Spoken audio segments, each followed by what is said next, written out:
ఇది ఎత్తిపోతల పథకం అని, పాలమూరు లిఫ్ట్ ఇరిగేషన్ స్కీమ్ అని, ఆ పాలమూరు జూరాల లిఫ్ట్ ఎత్తిపోతల పథకం, ఇట్లా అనేక పథకాలని రిటైర్డ్ ఇంజనీర్స్ వాళ్ళు కష్టపడి వాళ్ళు ప్లాన్స్ తయారు చేసి చేస్తున్నారు. ఇది కేవలం రూపకల్పన చేసి శాంక్షన్ వరకు. ఈవేళ తెలంగాణ వస్తే తెలంగాణలో నీళ్లు ఉన్నాయండి. ఇక్కడ మా దురదృష్టం ఏంటంటే భూములు పైకి ఉన్నాయి. మనం గ్రావిటీ ద్వారా అంటే డ్యాములు కట్టి మామూలుగా కాలువల ద్వారా వాలు మార్గంగా తెచ్చుకోవడానికి అవకాశం తక్కువ ఉంది. నేను చెప్పేవి భారీ ప్రాజెక్టులు.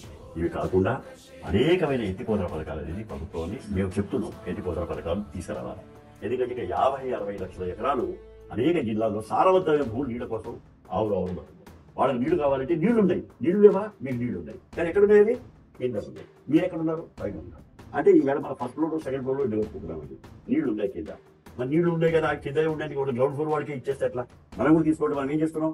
పంపులు పెడుతున్నాం, మోటార్ పెడుతున్నాం. 100 అంతస్తులైనా సరే, 1000 అంతస్తులైనా సరే ఈవేళ నీళ్లు సరే అప్పుడు మనం తాగడానికి వాడుతున్నాం.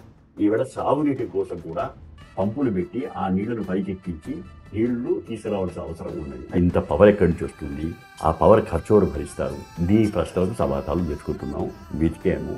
దానికోసమని సొంత విద్యుత్ కేంద్రం ఏర్పాటు చేస్తే, అంటే మనం బొగ్గు ఉరుకొచ్చి, ఎందుకంటే ఇప్పుడు ఇవన్నీ కూడా ఏమవుతాయంటే ఈ విద్యుత్ అనేది కేంద్రం ఏర్పాటు చేస్తే 12 నెలలు విద్యుత్ ఉత్పత్తి చేస్తే 4 నెలలు ఫ్రీగా రైతులకు వదిలిపెట్టేస్తే మిగిలిన 8 నెలలు వాళ్ళు తయారయ్యే విద్యుత్ అమ్ముకుంటే ఆ వచ్చే లాభాలతోటి ఈ విద్యుత్ కేంద్రం ఖర్చులు కలిసి వస్తాయని చెప్పేసి మా వాళ్ళు స్టడీ చేశారు.